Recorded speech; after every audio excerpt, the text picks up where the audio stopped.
सृष्टि की रचना में हमने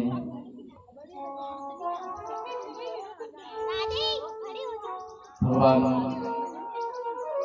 विष्णु की नाभि कमल से ब्रह्मा और ब्रह्मा को सृष्टि रचने का आदेश उसमें सबसे पहले दिति और कश्यप उनके यहाँ मनु और शत्रुघ्न दो पति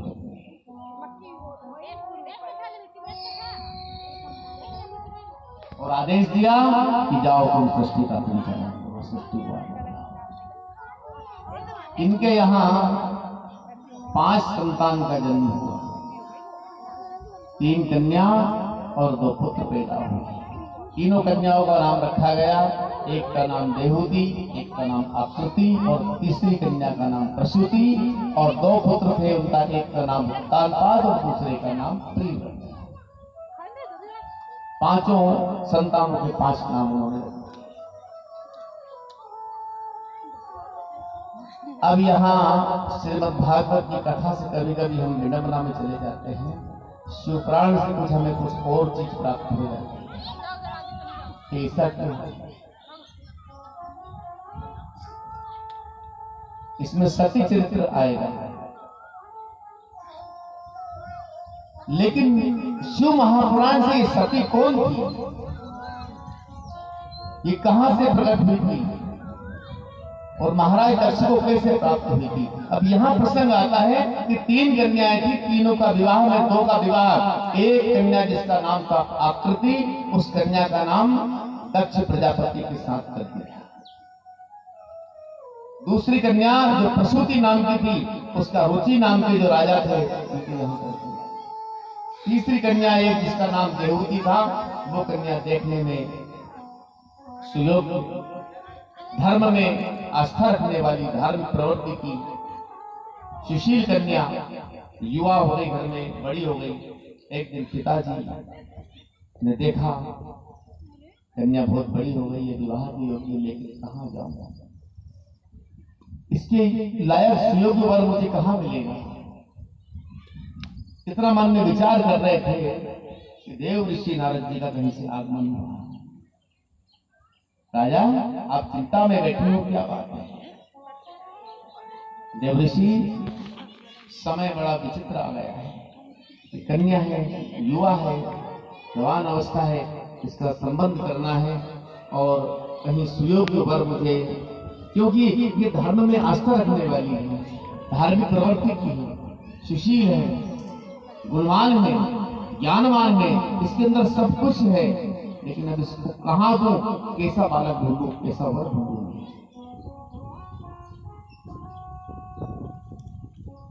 देखो मेरे भाई बहन, कभी कभी क्या होता है, अभी ये काम चल रहा है रेलवे का, यहाँ बन रहा है वो निकलने का ब्रिज, बोल दो कुछ भी मान लो। जैसे उन्होंने काम शुरू किया तो नीचे से उन्होंने रास्ता बना दिया और एक बोर्ड लगा दिया, परिवर्तित मार्ग। क्या लिख देते हैं ये लोग, यहाँ भी इन्होंने रोड छोड़ करके दूसरे रास्ता जो बनाया नीचे से, वहाँ एक बोर्ड लगा देते हैं कि दूर से नजर आ जाए, इसको पढ़ करके व्यक्ति संभल जाए। तेज गाड़ी आ रही है, नहीं संभल पाया, टकरा जाएगा, तो बोर्ड लगा देते हैं, कृपया ध्यान दीजिए, परिवर्तित मार्ग बाएं चलिए। लिखा रहता है।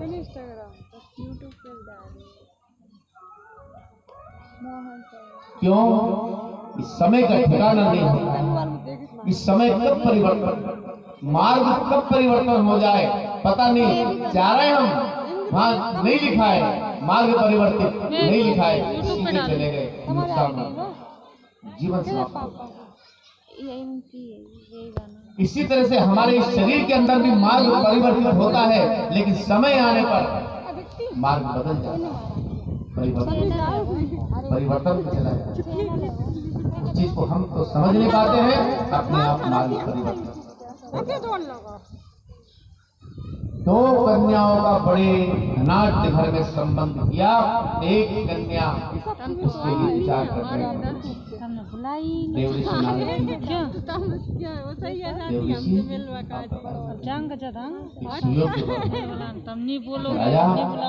चिंता मत करो, नहीं चले जाओ बिंदु सरोवर आश्रम के ऊपर सीधे चले जाना, और जाकर के एक बहुत बड़ा तपस्वी 10,000 वर्ष हो गए उसको तपस्या कर रहा है, जाकर ये कन्या उसको दे देना।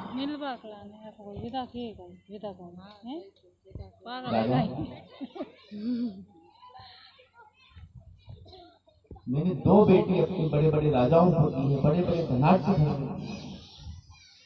लेकिन आप कह रहे हो बिंदु सरोवर आश्रम जो सबसे मेरी बेटी छोटी है उससे ज्यादा स्नेह मेरा है, उसके लिए आप एक पर्वत के ऊपर, क्या खाएगी, कहाँ सोएगी, क्या पिएगी, कहाँ उसके पास बिस्तर है, कहाँ भोजन बनाने की सामग्री है।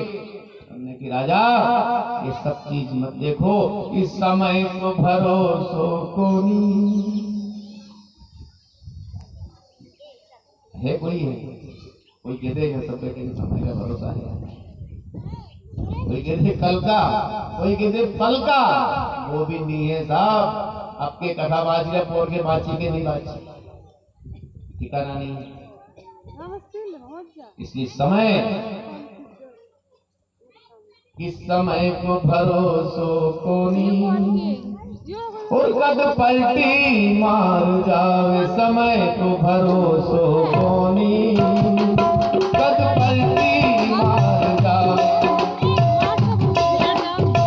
और समय को भरोसो कोनी, कद पलटी मार जावे, समय को भरोसो कोनी, कद पलटी मार जावे।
को भरोसा कोई कद पलटी मारता ओ समय को भरोसा कोई कद पलटी मारता है।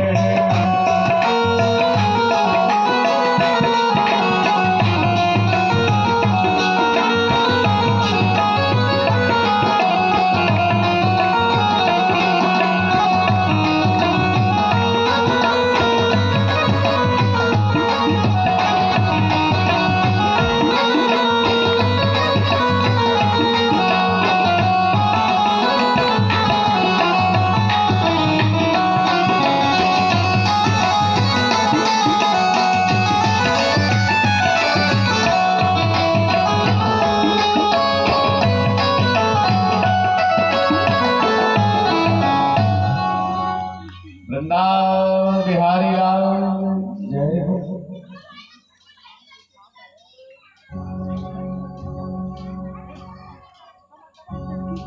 देव ऋषि आपने देखा है क्या? हमने कहा राजा बिंदु सरोवर आश्रम जैसा आश्रम कहीं मिलेगा और महान तपस्वी 10,000 वर्षों से तपस्या कर रहा है ऐसा वर कहाँ मिलेगा?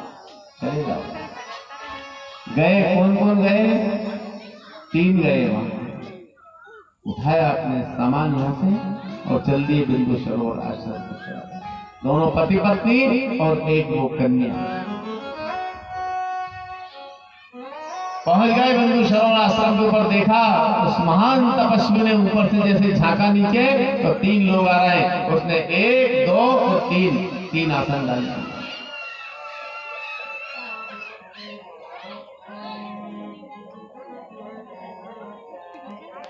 कौन है?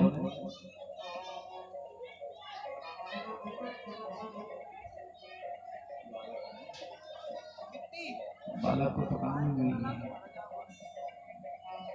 अपन की यात्रा बड़ा तेज नहीं होगी। अपन भी बालक की वजह से अपन भी यही काम करता होगा। अब उनका काम देखो बालक का तो चिल्ला जोड़ और मस्ती उनकी वही कथा है। ये मान लो वृंदावन बिहारी लाल की जय हो। पर तो वार्ता करेगा तो भीतर से सारी फौज ही भीतर दिया तो कोई बखरो बखेर नहीं करते हैं बाहर आया था।